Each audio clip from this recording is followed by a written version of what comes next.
வணக்கம். சின்னகுரு சேனலுக்கு உங்கள் அனைவரையும் அன்புடன் வரவேற்கின்றேன். இன்றைய ஆன்மீக தகவல் ஸ்ரீ அன்னை ஸ்ரீ பகவான் அரவிந்தர் பற்றிய தகவலை தான் நாம் பார்க்க போகின்றோம்.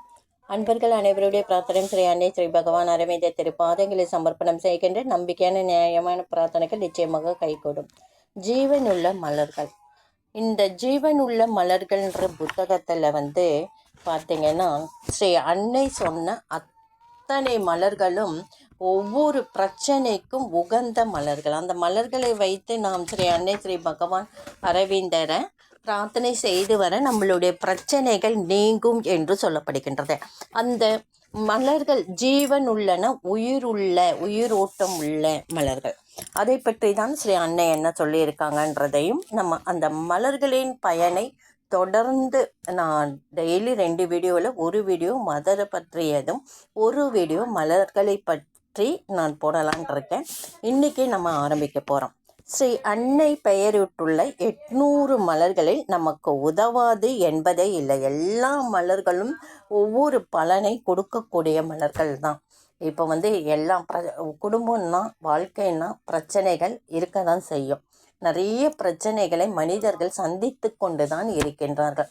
அந்த பிரச்சனைக்கு தேர்வு ஸ்ரீ அன்னை ஸ்ரீ பகவான் அரவிந்தர் கிட்ட மலர்கள் அவங்க ஒரு பிளேட்டில் மலர்கள் அடுக்கி வச்சு அவங்க கிட்ட நம்ம பிரார்த்தனை செய்வதனால், அந்த பிரச்சனைக்குரிய மலர்களை வைத்து பிரார்த்திப்பதனால் அதனுடைய பலன் நமக்கு விரைவில் கிடைக்கும். அது மட்டும் இல்லை, ரோட்டில் பூக்குது இல்லைங்களா, காட்டு போகிற வழியில் ரோடு சைடுலலாம் பூக்குங்க பூக்கள், செடியில் பூ நிறையா இருக்கும். அதெல்லாம் உதவாதுன்னு நம்ம நினைக்கிறோம். ஆனால் அதுக்கெல்லாம் மதர் பெயர் சூட்டி அத்தனை மலர்களும் எல்லாத்துக்குமே ஒவ்வொரு பிரச்சனைக்கும் ஒரு தீர்வு கொடுக்கும் என்று அவங்க சொல்கிறாங்க. ஸ்ரீ அன்னை மலர்களுக்கு அளித்துள்ள பெயர்களுக்கு கொடுத்துருக்காங்க. முக்கியமாக அதை தான் நாம் பார்க்க போகின்றோம்.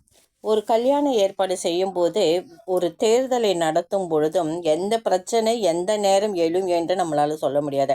பொதுவாக வேலைகள் அதுபோல் இருக்காது. ஒரு கட்டடம் கட்டும் பொழுது எழும் பிரச்சனைகள் பெரும்பாலும் நாம் முன்கூட்டி அறிவோம். தேர்தல், திருமணம் அதுபோல நிலையாக சொல்ல முடியாது.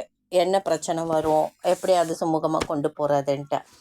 அதனால் நான் எடுத்து கொடுத்த 110 பிரச்சனைகளை கீழே தருகிறேன் என்று ஸ்ரீ அன்னை சொல்கிறாங்க. குழந்தைங்க படிக்காமல் இருக்கலாம், அடங்காமல் இருக்கலாம், வீட்டுக்கு அடங்காத பிள்ளைங்க, அடம் பிடிக்கும் குழந்தைங்க, படித்தும் மறக்கின்ற குழந்தைங்க, படிக்க இயலாத மாணவர்கள், தகுந்த வேலை கிடைக்காதவர்கள், குறைந்த வருமானம், அதிக செலவு செய்பவர், சாப்பிட மட்டுமே ஆசைப்படுறது. இப்படி வாழ்க்கையில் ஒவ்வொரு மனிதராக பிறந்தவங்களுக்கு நிறைய பிரச்சனைகள். சொத்து விற்கிறது, மகனுக்கு திருமணம் நடக்கிறது, பண கஷ்டங்கள். பண கஷ்டன்றது நிறைய பேருக்கு இருக்குது. அந்த பண கஷ்டங்களை போக்குவது, வீட்டிற்கு வராத கணவன் மனைவி சண்டை, வந்த பணம் தங்காமல் இருக்கிறது, இப்படி என்று குடும்பத்தில் வீண் சண்டை, உறவுகளுடன் சண்டை, இப்படின்ட்டு மதர் ஒவ்வொரு பிரச்சனைக்கும் ஒவ்வொரு மலரை அவங்க அழகாக சொல்லியிருக்காங்க. ஒரு பிரச்சனையை நாம் பூக்கள் மூலம் அந்த பிரச்சனையை அணுகும் பொழுது பொதுவாக நாம் பின்பற்ற வேண்டியதை மறக்கக்கூடாது. இதுபோல் வாழ்வில் தெரிந்து கொள்ள வேண்டியவை ஏராளம். குறிப்பிட்ட சில உதாரணங்களை மட்டும் எழுதுகின்றேன். பயம் தெளிய தைரியம் என்ற மலரை பயன்படுத்தும்படி ஒரு தொழில் அதிபருக்கு சொன்னேன். ஸ்ரீ அன்னை சொல்கிறாங்க. அவர் ஆப்பிரிக்காவில் சம்பாதிக்கிறாரு. லண்டனில் இருந்தவர். இன்று அவர் சரக்கு, அதாவது சரக்கு இந்தியா முழுவதும் அவரோட சரக்குகளை விற்கின்றார். மறுநாள் என்னிடம் தைரியம் என்ற மலர் அதிக பயனை கொடுக்கின்றது என்றான். விஷயம் தலைகீழே இருக்கின்றது, என்ன செய்வது?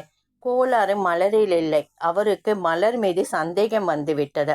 நலிந்து போனவரை டானிக் சாப்பிட சொன்னால் நல்ல போசாக்கு கொடுத்து டானிக்கை கொடுக்க வேண்டும். டானிக் காரமானது, காரத்தை தாங்க உடலில் வலிமை வேண்டும். எளிய உணவு சாப்பிட்டதால் தான் உடல் நலிந்து விட்டது. சவரட்சனை செய்து பின்னால் டானிக் தர வேண்டும் என்பது பொது அறிவு. சத்துணவு கொடுக்காமல் டானிக் கொடுத்தால் டானிக்கை உடல் தாங்காது, உடலை எரித்துவிடும். தொழில் அதிபர் வந்து எருக்கம்பூன்றது பாதுகாப்பு தைரியத்தை கொடுக்குற மலரை அதை வந்து பையில் வைத்து கொண்டார். பயம் அதிகமாகிவிட்டது. சுமார் 20 வருடங்களுக்கு முன்னாடி ஒரு நண்பர் வந்து இறந்த பொழுது அவருக்கு கொல்லி வைத்தார். அதே சமயம் வயிற்றை பிசைத்தது.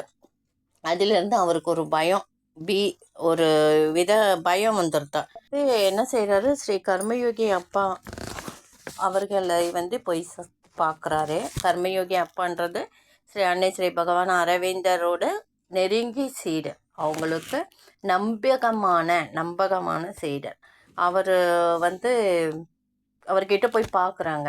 பார்த்து அவர் வந்து இந்த மாதிரி எனக்கு பயமாக இருக்குது, இந்த மாதிரி என்னோட நண்பருக்கு நான் கொல்லி போட்டேன், அதுலேருந்து எனக்கு ஒரு திகிலாக இருக்குன்னு சொல்கிறாரு. அது ஸ்ரீ கர்மயோகி ஐயா சொல்கிறாங்க, மதர் சொன்ன எருக்கம்பூ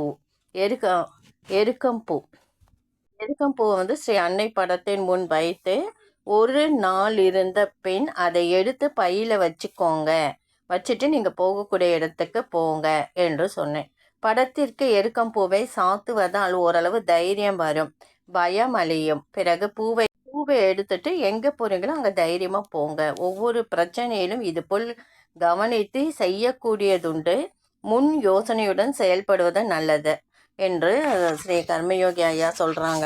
அந்த எருக்கம்பூவை வந்து சாத்துவதால் நல்ல ஒரு தைரியம் கிடைக்கும். தொடர்ந்து ஸ்ரீ அன்னைக்கு நமக்கு அந்த பயம் போய் தைரியம் வர எருக்கம்பூவை வந்து ஸ்ரீ அன்னை ஸ்ரீ பகவான் அரவிந்த் திருவுருவ படத்துக்கு முன்னாடி ஒரு பிளேட்டில் அடிக்கி நீங்கள் தண்ணி லைட்டாக தெளிச்சிங்கன்னா வாடாமல் இருக்கும்.